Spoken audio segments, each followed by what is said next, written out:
J'ai le plaisir d'accueillir Jean-Claude Demanger et Alexandre Coutan. Donc, on a rencontré lors du premier colloque IMPEC et qu'on accueille avec grand plaisir donc, dans notre séminaire de novembre 2014. Voilà le titre Partir des usages pour analyser les systèmes de recommandation, le cadre des médias sociaux numériques. C'est tout à fait dans le cadre de nos préoccupations en tout cas. Donc, je vous laisse la parole. Merci Christine. Alors, c'est vrai que je voulais juste revenir sur le fait qu'on avait eu une première rencontre effectivement lors du colloque IMPEC en juillet 2014. Et donc on était intervenu sur un panel pour analyser en fait les formes d'interaction sociale sur les médias sociaux numériques à travers trois contributions. Celle de Christelle qui était sur une plateforme spécifique YouTube, la mienne qui comparait différentes plateformes et celle d'Alexandre qui analysait en fait la création de la confiance sur ce type de plateforme. Alors aujourd'hui, nous allons en fait partir d'une recherche qui va porter sur l'analyse des systèmes de recommandation dans le cas des médias sociaux numériques. Et cette analyse, on le fait à travers l'analyse des usages et une méthodologie qui va s'appuyer notamment sur les théories de l'énonciation. Il y a un ouvrage qui vient de sortir, qu'on a mis donc en visuel, qui s'appelle « Les moteurs et systèmes de recommandation », dans lequel donc, on a rédigé avec Alexandre un chapitre. Et cette conférence d'aujourd'hui nous permet d'aller encore un peu plus loin que la rédaction de ce chapitre. Donc c'est ce qui nous a intéressés aujourd'hui. Alors, donc en guise de plan de cette conférence, on va revenir sur l'analyse du contexte, notamment l'idée que sur ce type de plateforme que sont les médias sociaux numériques, il y a une omniprésence des systèmes de recommandation. On va rappeler quand même ce qu'on considère être des médias sociaux numériques, donc ce type de plateforme, et constater que pour notre part, on considère qu'il y a un dysfonctionnement de ces systèmes, de ces moteurs de recommandation sur cet espace spécifique qu'est le web social.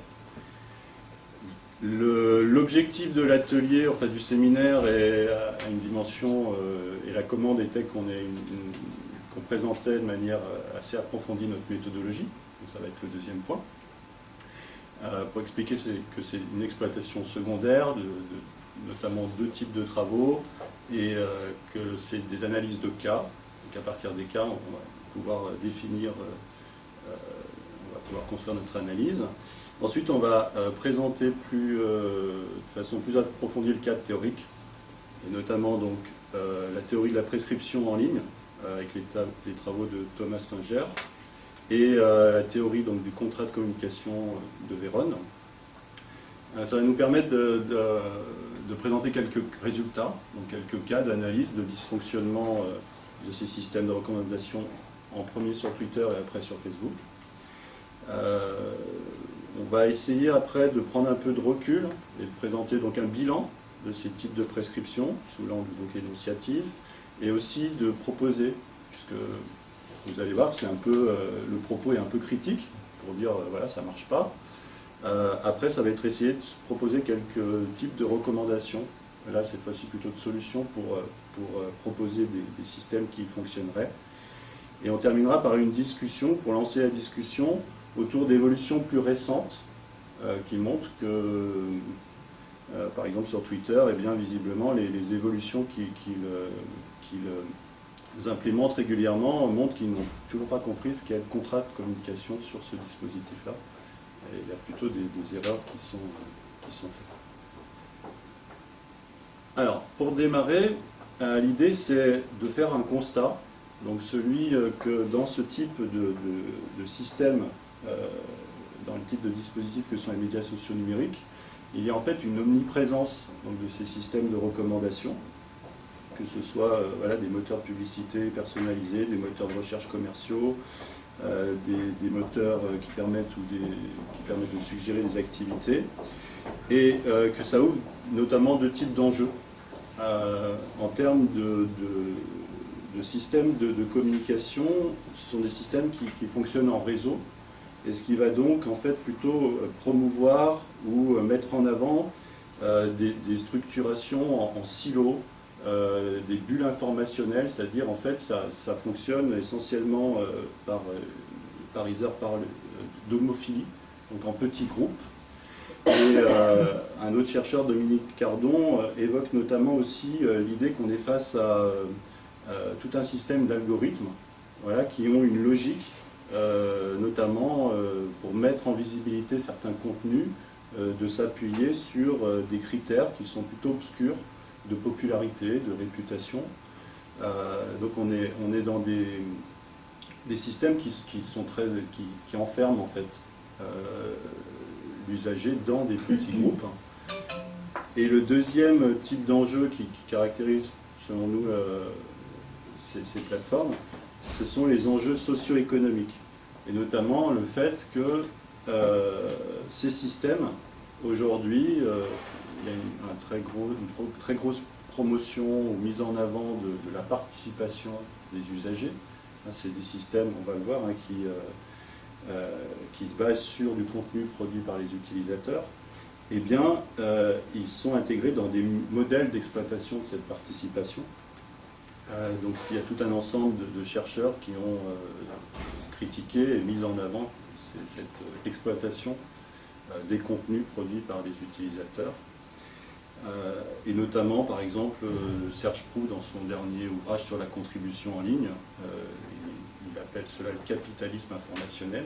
Et donc c'est vraiment cette idée que nos pratiques, voilà, sont réintégrées dans le système économique de ces plateformes. Autre dimension, ou deuxième point de cette caractéristique de ce contexte, c'est de comprendre que ils rencontrent, hein, ces systèmes de recommandation dans le domaine marchand, ils rencontrent un grand succès. Et notamment, ce succès, il se base sur un moteur de l'activité, de la participation, qui est la prescription entre pairs. Donc ça a été analysé notamment par Thomas Stranger, cette idée que la prescription entre pairs est le moteur principal de la participation sur ces espaces. Simplement, on peut faire le constat que nous, dans nos terrains, c'est peut-être un moyen déjà de présenter rapidement nos terrains, le succès est très inégal. Donc, pour ma part, je m'étais intéressé à des usages professionnels, notamment de professionnels de la communication et du web marketing de Twitter. Et d'un point de vue méthodologique, c'est dans la théorie ancrée, c'est-à-dire qu'on part avec un questionnement de recherche, mais ensuite on n'a pas d'hypothèse ou de théorie initiale qu'on veut valider. C'est à partir des premiers entretiens que l'on va lire voilà, les théories qui nous semble-t-il sont utiles pour comprendre ce que l'on observe, et par un renforcement réciproque, voilà, on va mieux cerner à la fois l'objet et puis la théorie qui nous permet de comprendre.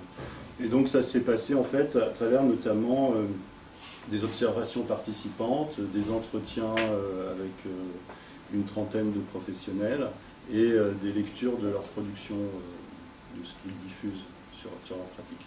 Peut-être un mot sur ton terrain.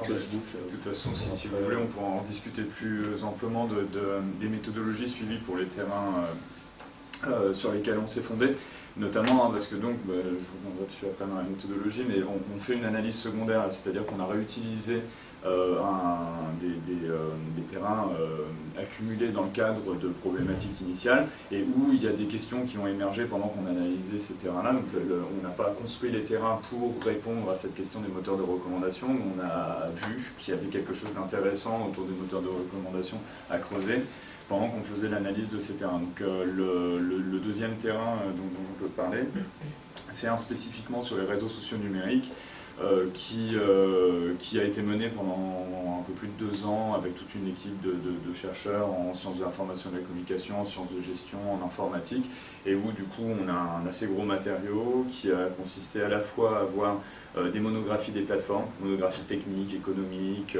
des controverses qui étaient soulevées par l'évolution de ces plateformes, des enquêtes, donc en reprenant la théorie ancrée, beaucoup d'ethnographie, d'entretien individuel, d'entretien de groupe pour essayer de cumuler à la fois analyse des pratiques telles qu'elles se faisaient, puis aussi du sens qu'elles prenaient pour les usagers, et puis notamment de voir, c'est plein de domaines dans lesquels il y a beaucoup de variations entre ce que les gens peuvent dire qu'ils font et ce qu'ils font réellement, donc on essayait de mesurer toujours ça.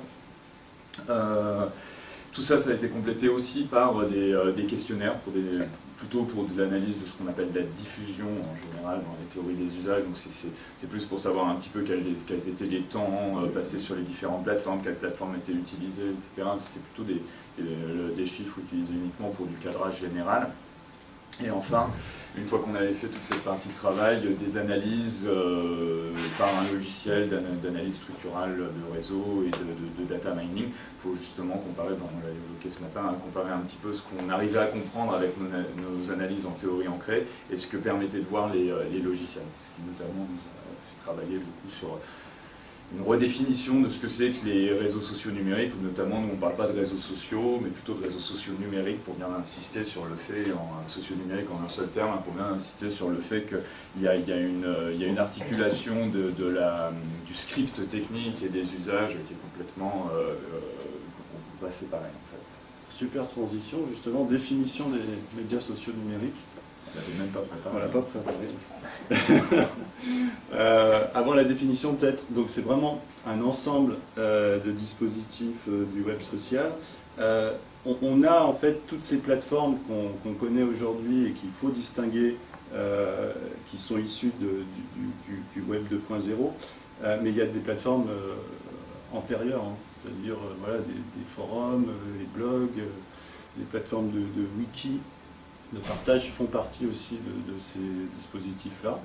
Et si on prend une définition donc, proposée par Thomas, Stinger et Alexandre, ce sont donc des services Internet dont une des caractéristiques, c'est le contenu qui est produit par donc, les internautes, par les utilisateurs. Donc c'est le principe de l'user generated content.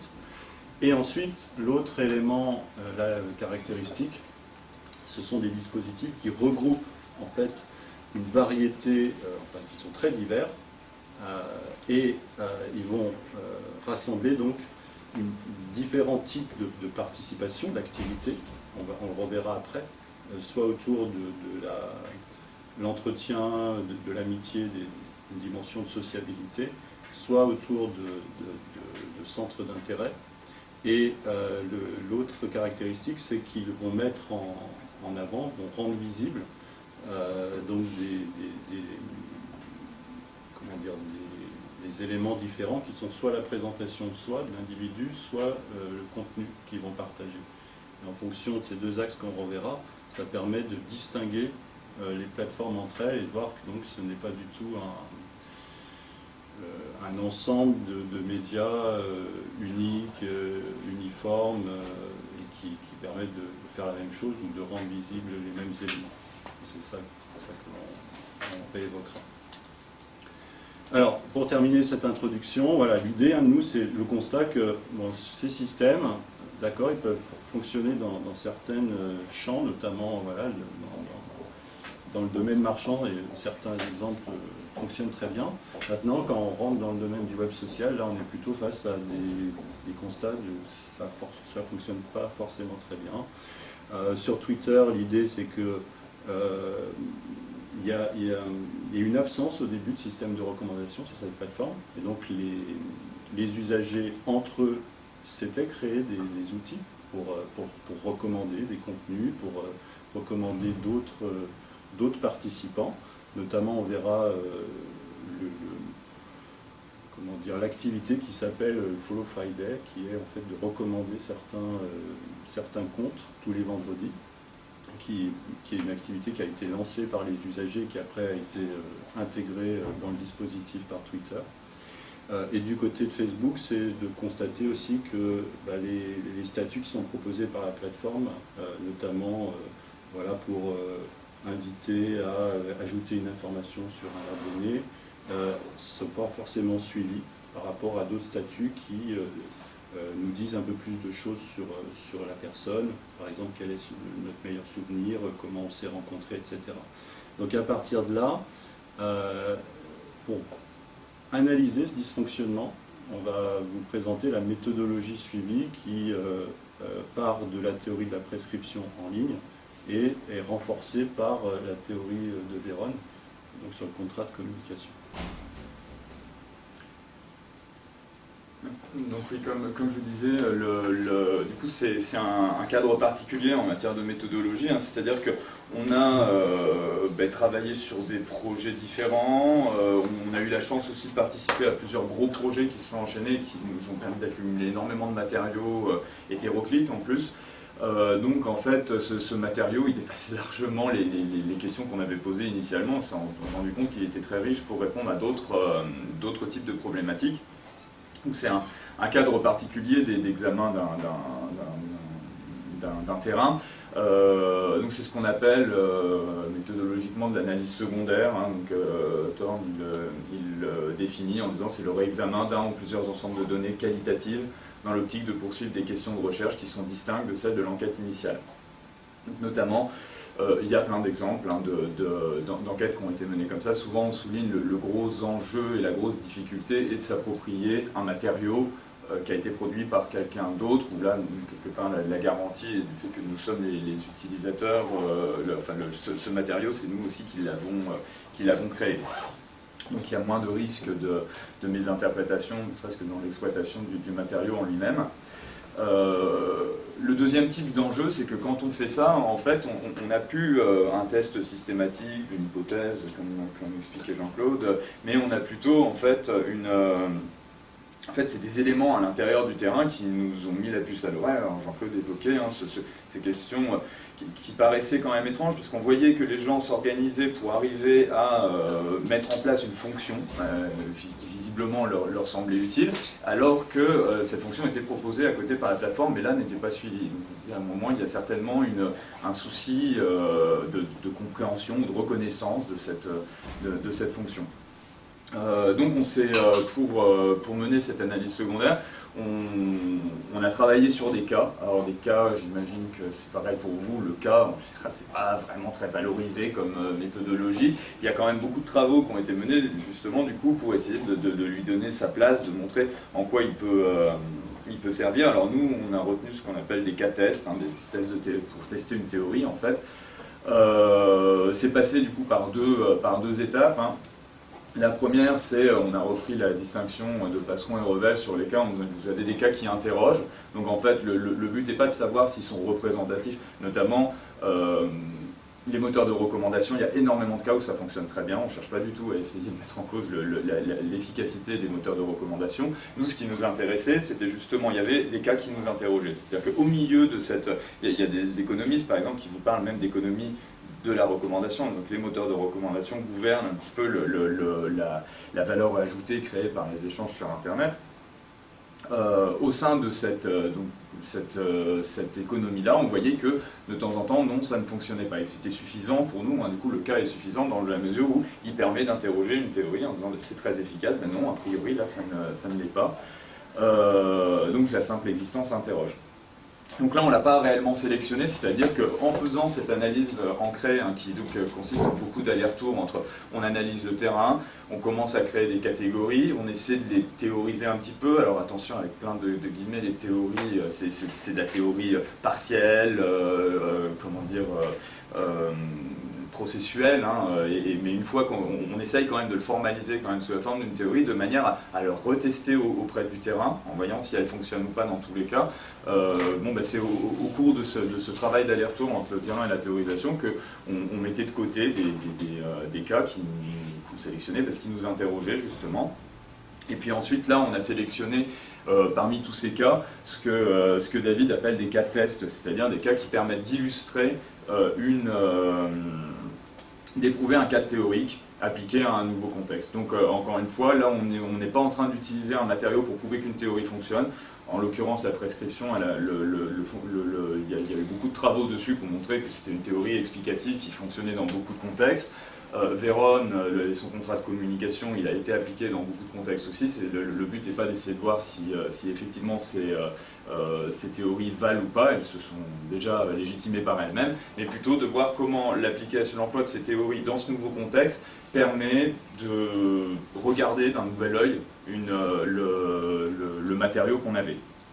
Permet notamment de résoudre ces cas qui interrogent, partant du principe qu'à chaque fois qu'il y a quelque chose qui paraît bizarre, étonnant, paradoxal, c'est certainement qu'on n'a pas le bon cadre théorique pour arriver à le comprendre, donc en se demandant si ce cumul des théories de la prescription et du contrat de communication nous permettait d'y répondre. Donc c'est... La base, c'était, on cherchait des controverses en fait, ou des cas d'innovation d'usager parce qu'on percevait ça comme des cas de rupture dans un contrat de communication. Si on propose certaines fonctionnalités et que les gens créent des fonctionnalités identiques à côté, c'est qu'à un moment, il doit y avoir une rupture dans ce contrat de communication, donc on va essayer de le comprendre. Alors, on va présenter rapidement le cadre théorique. Première chose, on s'est intéressé à la théorie de la prescription. Donc la théorie de la prescription, c'est essentiellement Armand Hatchwell qui l'a développée, dans des contextes organisationnels plutôt, et ça a été appliqué à la prescription en ligne par un de nos collègues, Thomas Stinger, qui lui notamment s'est intéressé à la prescription dans le cadre de l'achat de vin en ligne. Essayant de voir comment les systèmes de recommandation justement arrivaient à se faire reconnaître pour que les gens aient confiance et se disent bon c'est pas mon caviste que je connais, mais malgré tout quand il me recommande ce vin, je vais acheter. Donc il y avait des éléments qui nous paraissaient intéressants dans la prescription parce qu'à la fois ça permettait de densifier un petit peu l'idée d'information basique, souvent utilisée dans la construction des moteurs de recommandation, où malgré tout, les moteurs de recommandation, c'est construit par des ingénieurs qui essaient d'accumuler des données, de les mettre en forme et de les restituer. La théorie de la prescription permettait déjà de montrer qu'en fait, une prescription, ça repose sur plusieurs dimensions. Et puis, vous allez voir que il y a un lien assez direct avec aussi l'idée d'énonciation, parce que Hatchwell, dans sa définition de la prescription, il insiste bien sur le fait que c'est une influence potentielle. Donc il ne s'intéresse pas simplement à la pertinence de l'information créée, mais à sa reconnaissance par un interlocuteur. Ce qui nous semble était moins interrogé, c'est un petit peu le problème dans ces moteurs de recommandation, c'est qu'en général on s'intéresse à construire une information qui soit complète, pertinente, dans un sens très immanent, et on ne regarde pas comment ça va être perçu, reconnu derrière par les usagers. Donc ça inclut la question de la reconnaissance. Ça insiste aussi en montrant que la variété des types de prescriptions et des dimensions qui composent une prescription permet de montrer qu'il y a plein d'outils au sein de ces moteurs de recommandation. C'est pas du tout une catégorie homogène non plus là, qu'il y a des outils qui permettent uniquement du tri, certains qui permettent du classement, certains qui permettent de faire des comparaisons, certains qui permettent de la recommandation. Donc on va aller plus ou moins loin à l'intérieur de notre système de recommandation en simplement offrant la possibilité de comparer des choses ou en carrément donnant des conseils en disant on vous conseille plutôt d'acheter ci ou ça, voire en masquant toutes les autres possibilités en disant nous assumons que c'est certainement ce produit, ce contenu qui va le plus vous intéresser. Donc pour aller vite, le Hatchwell il distingue trois types de prescriptions qui sont les prescriptions de fait, technique et de jugement, où en fait la prescription de fait va rajouter des informations sur un objet. La prescription technique va plutôt ouvrir le champ des possibles. Par exemple, justement, quand on parlait de comparaison possible, ça c'est plutôt de la prescription technique en général. Et la prescription de jugement, là, ça va être de l'ordre du conseil, c'est-à-dire orienter, donner un cadre de sélection, par exemple une grille d'évaluation d'un produit, proposer ce type d'évaluation. Donc typiquement quand vous mettez des étoiles, des choses comme ça. Deuxième élément que propose Hatchwell, qui donc a été adapté après par Thomas Stinger, c'est que la prescription, il y a plusieurs dimensions pour essayer de l'analyser, d'analyser du coup un système de prescription. Il y a la forme, donc ce que je viens de dire, est-ce que c'est de fait, technique ou de jugement. Il y a son intensité, est-ce qu'elle assume une forte incitation ou au contraire c'est simplement de l'ordre du conseil. Il y a sa source, donc qui va formuler cette prescription. Il y a la compétence requise chez l'acheteur pour évaluer la prescription. Enfin, c'est l'acheteur, parce que c'est Thomas qui parlait du vin, mais chez l'interlocuteur, on peut dire, en plus général. La portée de cette prescription, est-ce que c'est sur un point très précis, local, vous vous interrogez sur acheter une voiture, on va vous donner des informations uniquement sur le moteur et pas sur le choix de la voiture avec tous les paramètres que peut comporter ce choix. Le niveau d'intervention, c'est le moment auquel on intervient. Est-ce qu'on intervient avant l'achat, pendant l'achat, après l'achat? Et puis l'opération vis-à-vis des possibles. Donc est-ce qu'on augmente les possibles ou au contraire est-ce qu'on aide à réduire les possibles? Typiquement, hein, le système qui va vous... Quand Amazon vous dit les acheteurs ayant acheté le même livre que vous ont aussi acheté tel livre, on réduit les possibles parce que plutôt que vous proposer toute la liste des polars, par exemple, on va vous proposer ceux qui ont l'air d'avoir intéressé les gens qui ont le même type de consommation culturelle que vous. Donc elle a pas vu ou pas? Ah, d'accord. Ok. Donc si vous voulez appliquer au web marchand, comme l'a fait Thomas, hein, ça permet de montrer les types de prescriptions qui vont être mises en scène sur les sites qui vendent du vin. Il y a quelque chose d'assez intéressant, si je vous montre exemple pour le détail de cette prescription. Voilà, justement. Donc là, vous voyez les différentes dimensions de la prescription. Donc ça permet de compléter, hein, c'est plus une information simplement, mais on voit bien qu'il y a plein de dimensions à l'intérieur de cette prescription, mais on reste toujours malgré tout dans une formalisation plus aboutie d'un contenu qu'on veut envoyer à un interlocuteur. Ça ne s'intéresse pas pour autant, c'est prévu théoriquement, c'est-à-dire qu'Achol il vous dit une fois que vous avez bien travaillé à formaliser votre prescription par rapport à ce que vous voulez dire, il reste encore sa reconnaissance par l'interlocuteur. Et c'est là où on est allé chercher le travail de Vérone. Voilà, je pense que je peux passer rapidement parce que vous devez tous assez bien connaître Éliseo Vérone. Ce qui est intéressant hein, en étant en sciences... C'est pas du tout un auteur en sciences de langage, disons. Hein. C'est vraiment ah bon ah, oui. Ah, c'est vraiment un Infocom, d'accord. Ouais. Bon, bah alors Éliseo Vérone, c'est un travail très inspiré par la sémiotique de Peirce. Ce qui intéresse énormément les sociologues ou les sciences de l'information et de la communication, c'est justement cette approche lie beaucoup la forme que peuvent prendre des discours, et puis aussi derrière les pratiques des usagers, comment ça va être reconnu, etc. Il y a une convergence entre la partie plus sémiotique et puis la partie plus sociologique qui permet de faire des analyses, à mon avis, interdisciplinaires facilement. Alors donc notamment, lui il vous dit que la reconnaissance ça se base à la fois sur l'énoncé et puis aussi sur l'énonciation, hein, c'est-à-dire ce que vous dites, mais aussi comment vous le mettez en forme et où vous mettez en forme vous à l'intérieur de cet énoncé et vous donnez une place à votre interlocuteur. Donc ça c'est les théories d'énonciation classiques. Hein.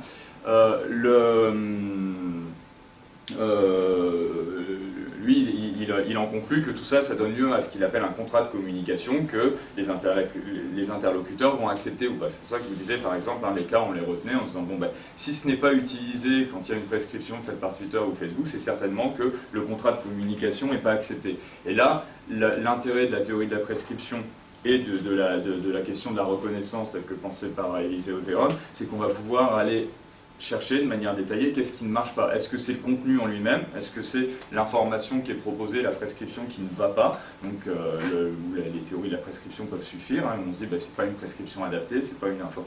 Vous achetez un polar, pour reprendre l'exemple d'Amazon, et du coup Amazon vous conseille d'acheter tel type de machine à laver parce que les gens qui ont acheté le même polar que vous ont acheté tel type de machine à laver. On peut se dire que dans la forme de la prescription elle-même, il y a une divergence.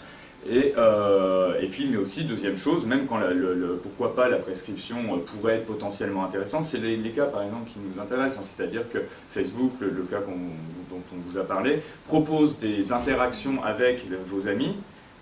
Vous ne le suivez pas, vous ne cliquez pas quand il propose, mais par contre vous créez des statuts en disant ah bah tiens, on va se rappeler comment on s'est rencontrés, nos meilleurs souvenirs ensemble, etc. Donc a priori c'est pas l'action prescrite qui ne va pas, mais plutôt la reconnaissance de Facebook comme générateur d'action collective où il n'est pas reconnu.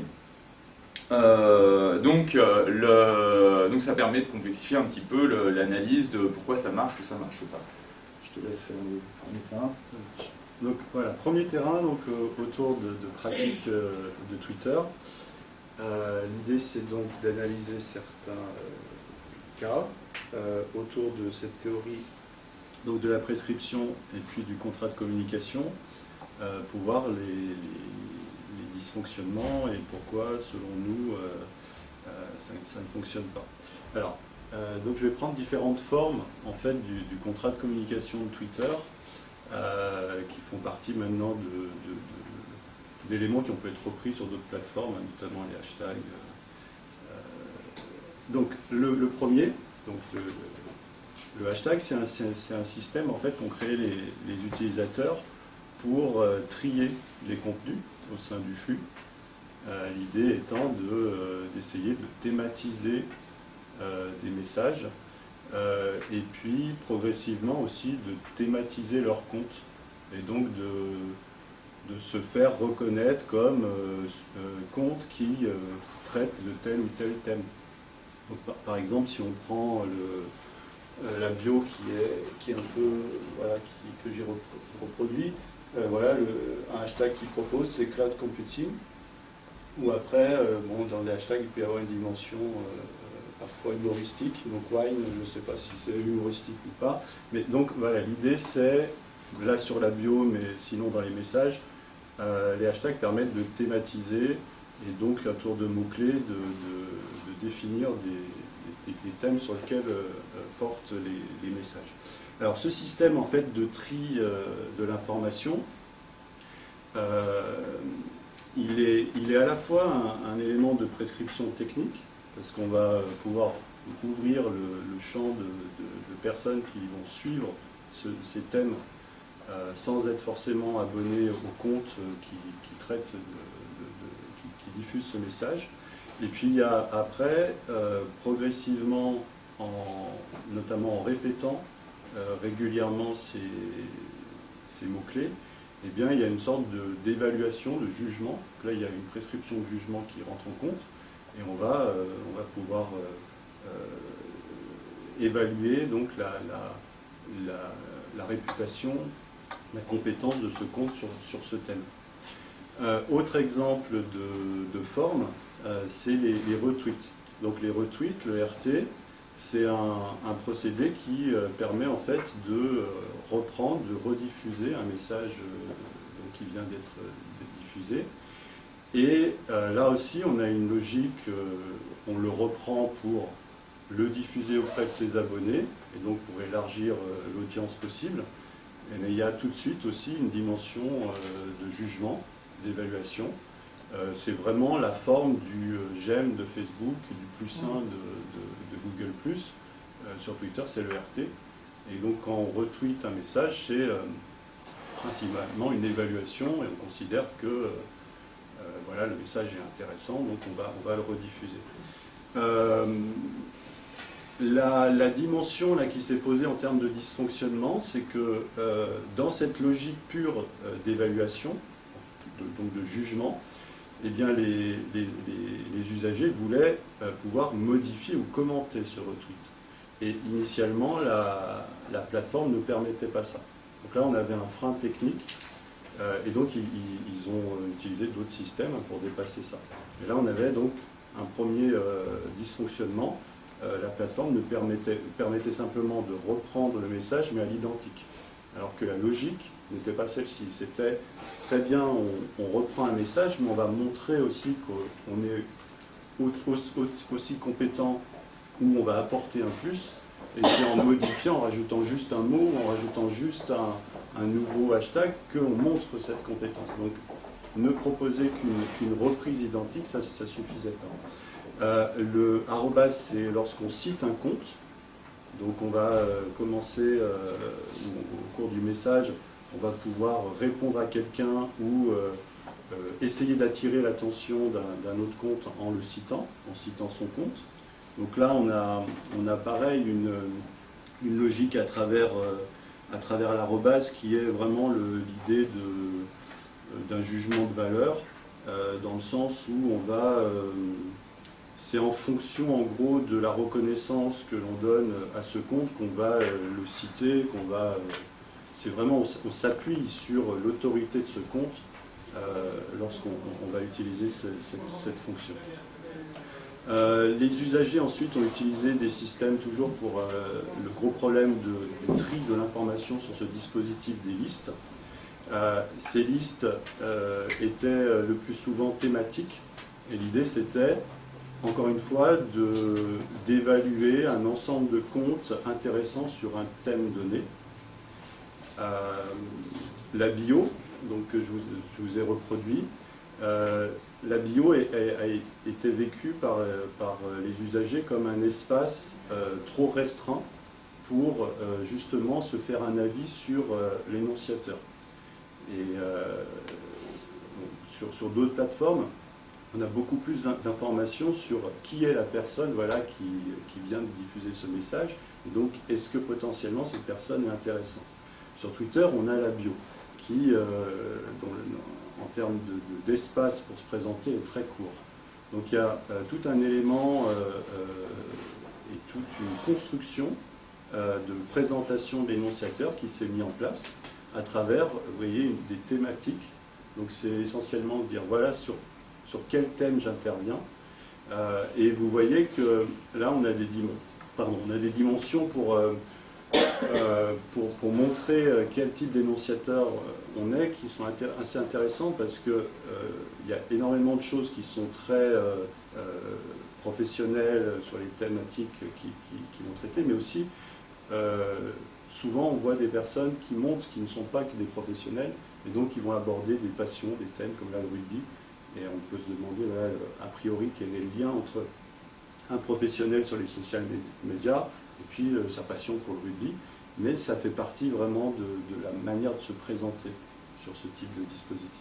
Enfin, la dernière capture, là c'est à droite, c'est vraiment pour montrer que pendant très longtemps, et même encore, le site Twitter ne permet pas de trier et de construire son architecture de l'information comme le font les usagers. Et donc il passe par des clients qui permettent notamment de distinguer toutes les thématiques, les listes, les personnes qui suivent. Et tout ça, c'est important de le distinguer pour que ça soit en gros, qu'on puisse utiliser le flux et le dispositif. Et même si la plateforme a progressé dans toutes les fonctionnalités pour trier l'information, ce n'est pas encore suffisant pour des professionnels.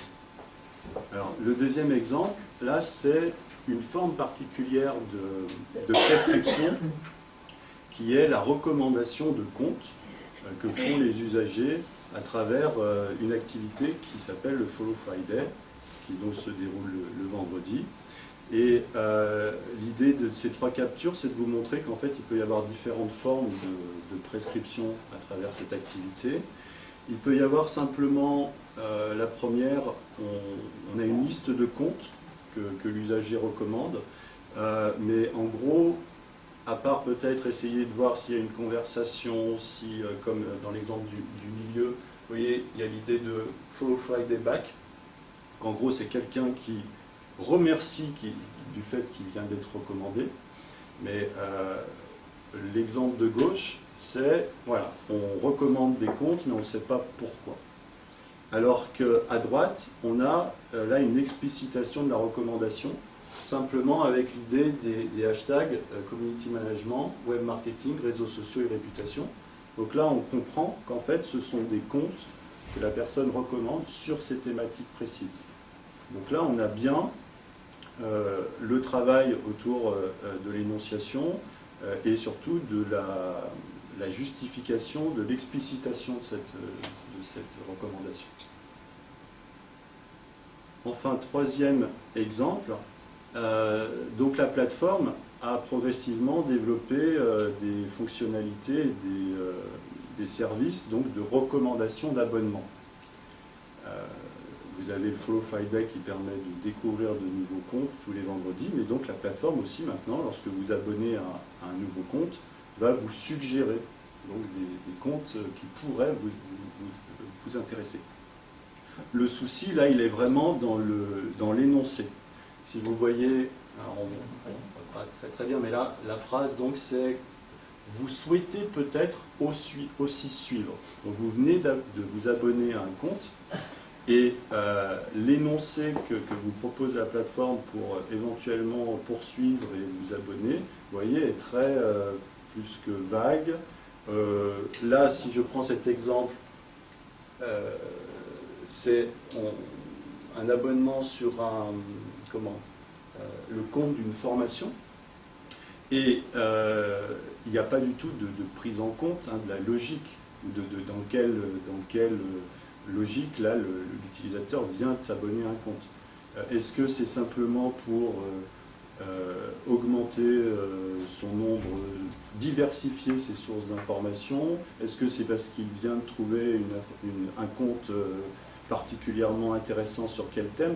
Il n'y a aucun élément.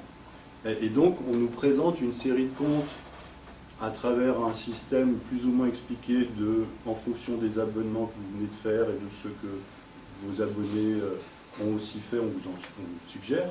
Mais en fait, la logique d'usage est beaucoup plus complexe. Certains sont dans des formes de sélection très très fortes, c'est-à-dire qu'au-dessus de quelques dizaines de comptes, ils considèrent qu'ils ne peuvent plus suivre le flux, donc ils ne dépasseront jamais 50, 60 comptes.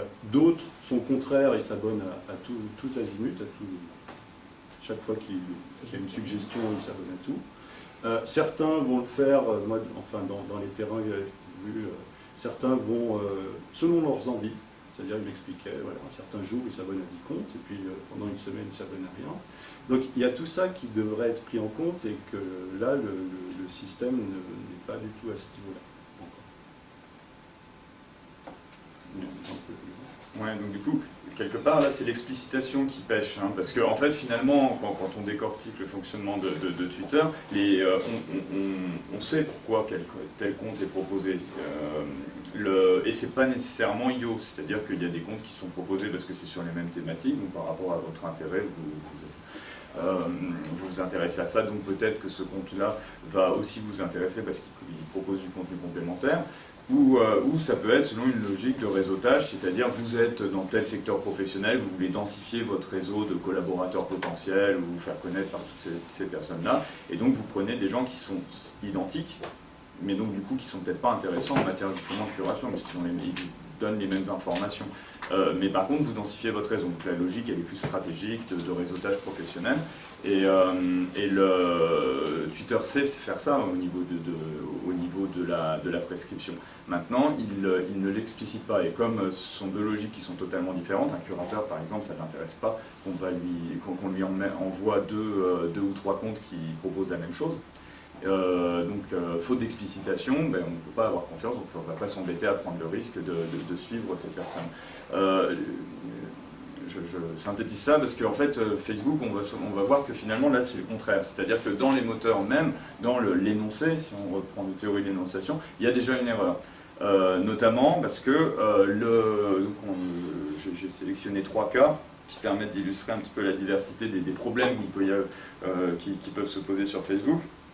Le premier, c'est sur l'analyse même de ce que c'est que l'homophilie. C'est-à-dire que Facebook se base sur le principe de l'analyse structurale de l'homophilie, c'est-à-dire si vous êtes ami avec ces personnes, étant donné que les théories de l'amitié expliquent que les amis font la même chose, vous allez certainement être intéressé par ce que font ces personnes. Or, on l'a déjà un peu évoqué ce matin, les amis sur Facebook, c'est pas exactement les amis hors ligne. Donc on ne peut pas plaquer la théorie de l'amitié telle qu'on la comprend sociologiquement hors ligne à cette plateforme-là. À titre d'exemple, je vous ai repris ce qu'on avait repéré dans nos terrains, les formes d'amis qui peuvent être trouvées dans les listes d'amis des enquêtés qu'on avait. Alors il y avait des vrais intimes, effectivement, mais il y avait des connaissances du quotidien, des connaissances passées, de la famille, des personnes qui partagent un intérêt commun, c'est très très rare, mais on en a trouvé quelques-uns quand même, on l'a évoqué, des célébrités, des soins. C'était pas rare que la personne ait plusieurs profils et que ces profils soient reliés, notamment ne serait-ce qu'au début c'était la technique pour savoir ce qui était rendu visible aux autres, hein, pour mesurer un petit peu notre visibilité, des organisations. des marques, des associations. Ça peut être des fakes aussi, hein. Vous pouvez être ami avec Serge Gainsbourg, avec Aristote. Donc du coup, là le problème fait que finalement Facebook propose très régulièrement des prescriptions sur la base de cette personne ayant tel type d'intérêt, ayant manifesté tel type d'intérêt compris par ses actions sur son profil. Je vous propose de suivre les mêmes activités. Or, il se trouve que même si on essaie de faire une répartition de la proportion d'intimes, donc de vrais amis, on va dire, d'amis sociologiquement hors ligne, tel qu'on entend amis hors ligne, ils sont loin d'être les plus fréquents. Hein. C'est les analyses des sociologues de Facebook, hein, c'est en gros, vous interagissez régulièrement avec 5 personnes quand vous avez 150 amis. Donc, on se retrouve avec des propositions qui sont faites par rapport aux activités de personnes que vous avez pu vues depuis très longtemps, ou très souvent vous avez fait un petit tour sur leur profil au moment où vous êtes liés d'amitié pour vous rendre compte que vous aviez vraiment décidément plus rien en commun. Et donc quand ces personnes elles vous disent ce film est génial, regardez cette série, etc., peut-être que ça va même être contre-productif en disant bon ben vu qu'il aime, et a priori vu ce que je sais de lui, certainement que moi ça ne me plairait pas. Donc en fait, hein, ça se traduit par, je vous ai montré un petit peu ce que propose la plateforme, ça c'est très peu cliqué finalement, et puis à côté, ce qui marche beaucoup mieux, c'est, pourquoi pas, il y a énormément de prescriptions culturelles sur Facebook, hein. J'ai regardé ça, j'ai adoré, j'écoute ça, etc. Et là ça provoque pas mal d'interactions. Mais justement avec les personnes qui constituent cette petite partie du graphe réuni sur Facebook, que sont les gens vraiment proches, où on partage une culture. Alors là, en l'occurrence, d'ailleurs, c'était plutôt une culture du second degré, hein, parce qu'encourager à regarder Rambo, c'était plutôt pour rigoler sur le film ensemble, hein, et pas parce que le film, pas pour les caractéristiques propres au film. Et ça, on retouche à quelque chose de très caractéristique de Facebook. Les travaux, les sociologues qui se sont penchés sur Facebook ont bien démontré qu'il y avait vraiment 2 types d'activités. Bernard Lahire, par exemple, il parle d'activités prétextes pour les activités de sociabilité, en disant quand des jeunes vont en boîte, ils ne vont pas en boîte parce que la musique est super, ils vont en boîte parce qu'il y a du monde et ils veulent voir du monde. Facebook, ça reproduit ça de manière très très précise. Donc du coup, on ne suit pas parce qu'on est intéressé par le sujet en lui-même, mais parce que ça nous permet de discuter ensemble. Donc ça, c'est ce qui explique que ces premiers éléments ne fonctionnent pas. Parce que sinon, si on regarde au niveau des caractéristiques de la prescription, il n'y a pas de différence. C'est-à-dire que c'est des prescriptions qui sont complètes, c'est du conseil, c'est pas une intensité très très forte, etc. Dans les 2 cas, la prescription est très proche. Donc ce qui ne marche pas, ça va être le fondement sur lequel repose le contrat de communication. Deuxième exemple,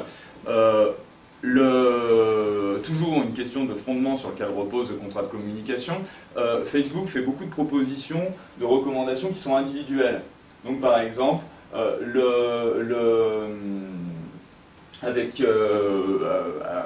faites telle activité avec telle personne, ou partagez tels éléments avec telle personne. Donc c'est toujours une personne avec une autre personne. En l'occurrence, les activités sur Facebook, elles sont énormément collectives. On parlait ce matin, alors il y a eu plein de termes.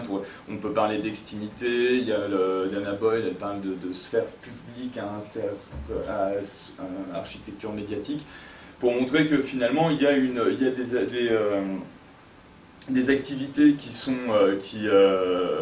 menées volontairement sous le regard des autres, en essayant de faire participer les autres, et où justement il n'y a pas d'intérêt à simplement faire un POC, un petit élément. Il y a un intérêt si derrière ça va générer des interactions collectives.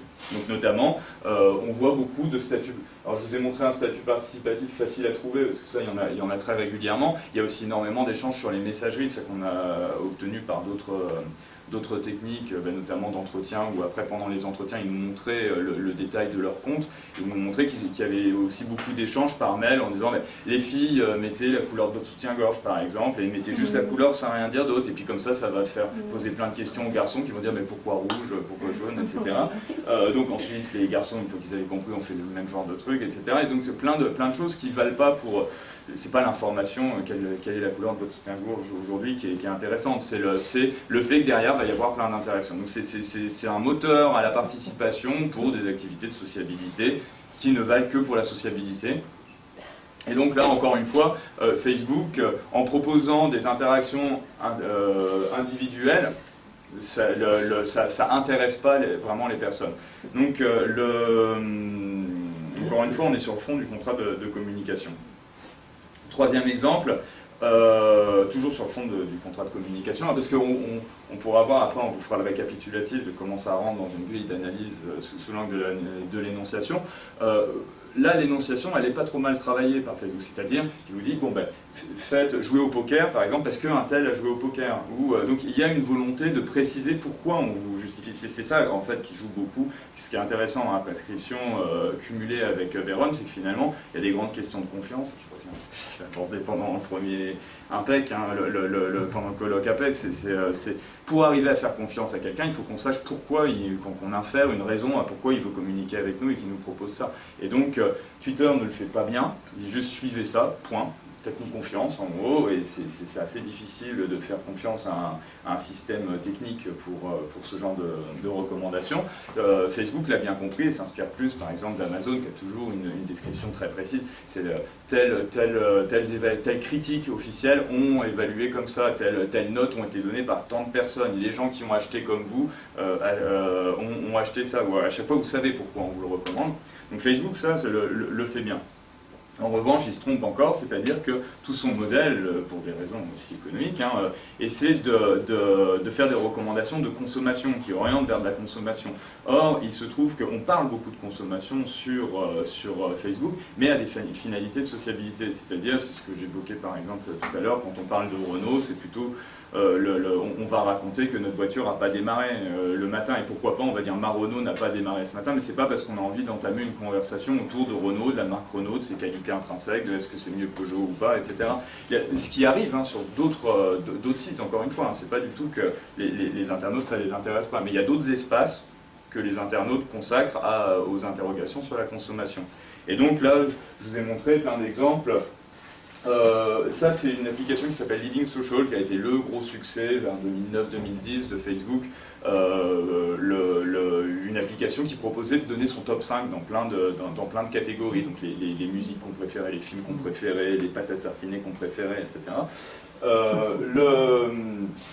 Évidemment, pour Facebook, l'idée est derrière de se dire, bon, ben, grâce à ça, je vais avoir une vue assez précise des goûts de consommation de chaque personne. Or, ça a été complètement détourné par les personnes parce qu'elles s'amusaient à faire de la création identitaire avec ça, en jouant sur le second degré, en mettant que les groupes les plus nuls qui soient dans leur top 5 ou des choses comme ça. Donc, finalement, ça mettait à chaque fois un grain de sable dans le rouage du moteur de recommandation. On ne savait jamais si on pouvait prendre au premier degré ou si on devait prendre au second degré les éléments qui étaient donnés. Donc évidemment, bien sûr, pour arriver à en tirer un système de recommandation, c'est très très compliqué. Les utilisateurs, le sachant, ça qu'il y a beaucoup de second degré sur Facebook, évidemment, du coup, ils ne font pas confiance à ces systèmes qui automatiquement se disent bon, bah, il y a eu tel mot-clé qui a été utilisé à tel moment, donc je peux lui ressortir plein de fois. Pareil, je vous ai pris des exemples de consommation, c'est-à-dire, donc voilà, quelqu'un qui est allé à pêle-mêle, qui dit, eh ben, je ne recommande pas, ou quelqu'un qui dit qu'il veut manger un triple Whopper with cheese, et où en fait, on voit derrière dans la discussion que c'est surtout pour dire qu'il a faim, etc. Et finalement, ce ne sera peut-être pas un Whopper qui sera mangé, etc. Mais que le but est d'aller chercher des mots-clés, et les marques servent, pourquoi pas, à générer des débuts de conversation, mais qui sont très rarement focalisés sur la marque en elle-même, mais plutôt sur l'occasion de discuter qu'elle propose. Donc tout ça, ça nous donne... Alors voilà, si on essaye un peu de synthétiser ces formes de prescription à travers donc langue énonciatif, on voit qu'il y a sur la colonne de gauche donc tout un ensemble de formes de recommandations. Ça c'est un peu tassé. Donc les trois premières c'est pour Facebook. On voit il y a une logique homophilique de la prescription, des prescriptions d'activité, des prescriptions publicitaires. Et là, l'idée, comme on l'a vu sur Facebook, c'est surtout il y a une bonne explicitation de la prescription. Mais peut-être le fait que les usagers s'intéressent peu à ces prescriptions c'est à la fois sur l'énoncé lui-même et puis sur la relation mise en place où là il y a un problème. Et concernant Twitter, là on est sur des prescriptions donc, entre pairs ou des suggestions de comptes. Et là l'idée, on l'a vu, hein, c'est sur le manque d'explicitation qui explique pourquoi donc la prescription ne va pas être suivie. On passerait rapidement, parce que ça on parle déjà depuis un moment. Alors, pour vous montrer un petit peu quel était l'intérêt pour nous de faire ce type d'analyse, hein, c'est de, pourquoi pas, pouvoir essayer de tester une généralisation derrière. C'est-à-dire, encore une fois, hein, je disais, le but n'est pas de prouver que la théorie de la prescription a un intérêt, ça a déjà été fait, ni pour le contrat de communication et Vérone, mais de voir si, quand on analyse des cas qui posent problème dans le cadre de nos terrains, on arrive à mieux les comprendre grâce à la théorie. Donc c'est ce qu'on vous a montré. Ça nous permet de distinguer hein, à quel endroit ça ne fonctionne pas à l'intérieur de la formulation de la prescription. Tout ça, ça nous permet derrière de revenir, si on vient sur la définition des médias sociaux numériques que proposait Jean-Claude tout à l'heure, hein, finalement d'avoir séparé deux grands axes, hein, c'est-à-dire il y a des activités qui sont menées par un intérêt, hein, je disais plutôt les activités prétextes qui servent à l'amitié.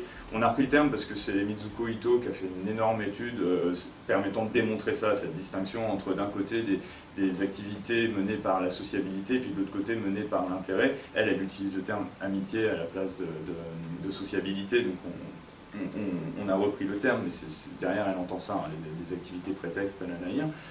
Et puis en séparant donc, des contenus qu'on va partager qui sont soit des contenus sur soi, soit des contenus tiers. Ça permet de créer quatre grandes zones à l'intérieur des médias sociaux numériques avec des plateformes différentes, et ça nous permet de voir quelle est la pertinence des recommandations selon ces espaces-là. Donc en connaissant le type d'usage qui vont être favorisés sur chacun de ces espaces, on peut derrière en découler quel type de recommandation va être reconnu. Donc pour prendre l'exemple, nous on était avec Facebook, c'est plutôt quelque chose qui est orienté vers la sociabilité et la mise en valeur de soi, plus que de contenu tiers. Les recommandations, elles vont plutôt porter sur des activités collectives, participatives, permettant la comparaison. C'est-à-dire que si vous commencez par exemple, toutes les difficultés qu'ont les marques à exister sur ces espaces-là, c'est que de toute façon c'est des espaces pour qu'on fasse attention à nous. Donc quand une marque arrive en disant mais faites attention à moi, c'est déjà incompatible avec l'usager qui lui demande déjà de l'attention à lui, et c'est pas facile de l'obtenir quand il y a 1 milliard de comptes à regarder, etc. À l'opposé, les problèmes avec Twitter, on est plutôt dans quelque chose, Twitter tel que mobilisé par les usagers qu'a analysé Jean-Claude, on est plutôt dans une catégorie où ils se retrouvent sur Twitter pour un intérêt précis, c'est-à-dire qu'ils veulent faire de la curation ou du réseautage. Le gros souci dans cette plateforme est qu'il y a ces deux usages qui sont assez importants. Parfois même les personnes ont ces deux usages avec le même compte. Et donc du coup, ce qui va être important pour qu'on puisse faire reconnaître le contrat de communication proposé par la plateforme, ça va être cette fois-ci d'insister sur la finalité précise qui amène à effectuer ces recommandations. C'est-à-dire, pour Twitter, par exemple, hein, ça serait dire « j'ai reconnu que vous étiez plutôt... vous cherchiez à densifier votre réseau de collaborateurs potentiels, donc je vous propose ces comptes-là parce qu'il se trouve qu'ils sont professionnellement proches de vous. » Ou au contraire, je remarque que vous essayez de garder un nombre de followers assez bas et que vous essayez de faire plutôt de la curation sur des contenus complémentaires, différents, et pas trop de faire du bruit avec des gens qui répètent tout le temps la même chose. Donc je vous propose tel type de compte. Voilà, alors donc après on peut le faire pour les quatre. Hein. Alors voilà, pour lancer la discussion, l'idée c'est de voir que les enjeux, l'analyse que l'on a fait en termes notamment d'énonciation est très récurrent. Et donc on prend deux exemples d'évolution proposées par la plateforme durant cette année pour essayer de montrer, selon nous, qu'il y a toujours une incompréhension par rapport au contrat de communication qui est proposé. Donc l'exemple de gauche, c'est l'idée que depuis quelque temps, sur des comptes tests, la plateforme propose d'ajouter à votre flux des contenus comptes auxquels vous n'êtes pas abonné. Donc ça c'est soi-disant pour enrichir l'expérience, toujours à partir bien sûr quand même de systèmes, des messages qui ont pu être assez populaires ou qui correspondent à votre centre d'intérêt, donc il y a toujours cette logique initiale. Le problème, là, comme le montre le commentaire, the screenshot demonstrates exactly what's wrong with Twitter's thinking here, ou bien le fait qu'ils n'ont rien compris. Why would I suddenly want to see the New York Post annoying savages tweet in my carefully curated timeline? Donc là, on a voilà, un exemple de quelqu'un qui a construit tout son fil d'actualité de façon très sélective et il reçoit des messages qu'il va considérer comme complètement intempestifs et correspondant pas du tout à son usage. Et l'exemple de droite, c'est là l'idée que pour essayer d'ouvrir un peu plus au grand public et à d'élargir l'audience de Twitter, une suggestion de suppression des arrobases, donc des citations de comptes, et des hashtags, donc de cette thématisation. Toujours dans la logique qu'il constate qu'en fait, la présence de ces signes dans les messages fait que pour des non-usagers, c'est un peu compliqué de comprendre et de décrypter l'énoncé, puisque voilà, vous avez des messages dans lesquels il y a un arrobase, un compte, ensuite une série d'hashtags, 2 mots, et pour quelqu'un qui ne pratique pas, ben, c'est assez difficile. Donc l'idée, c'est on enlève tout ça pour qu'il reste que les mots compréhensibles.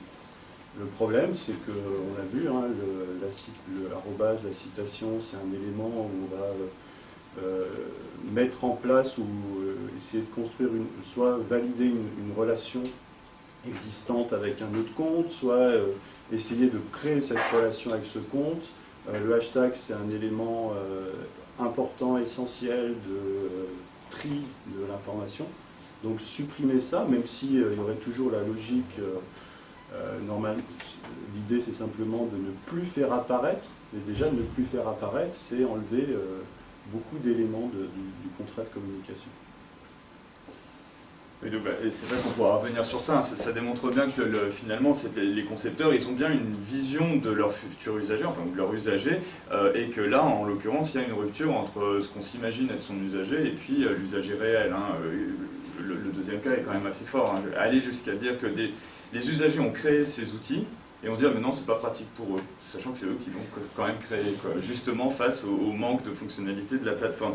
C'est une pirouette intellectuelle qui ne se justifie que parce qu'on a une vision non interrogée d'un usager idéal de notre plateforme.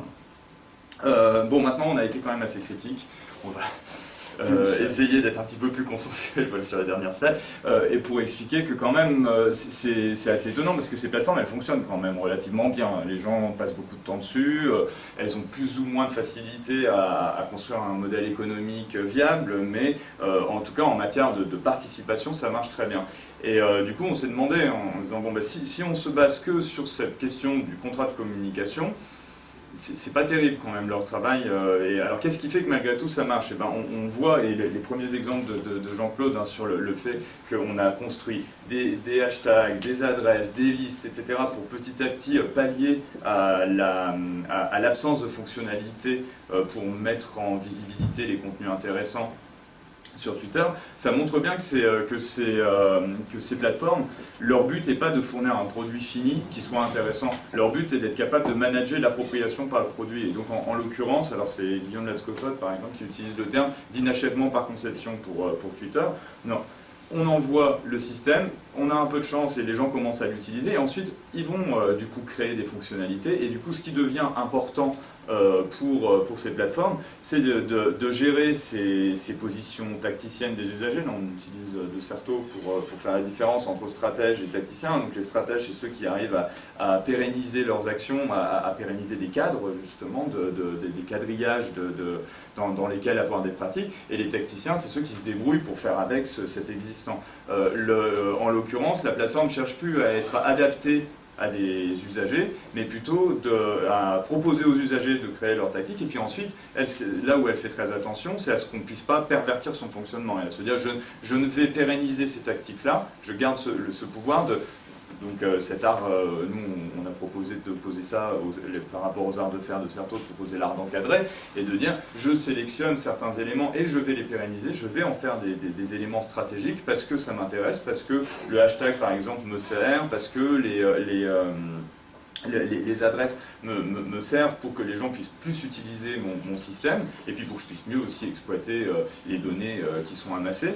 Et puis par contre de les enlever quand on décide que ça ne marche pas. Quand on décide que c'est contraire par exemple à notre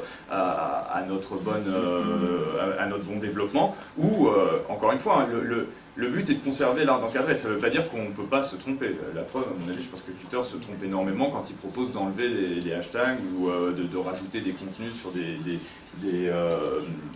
comptes qui ont fait attention à créer une curation personnelle, etc. Ce sont des erreurs, mais malgré tout, ils conservent l'art d'encadrer, en fait. Voilà. Eh ben, merci beaucoup. Merci. À peu près tenu en 1 heure. C'était bien.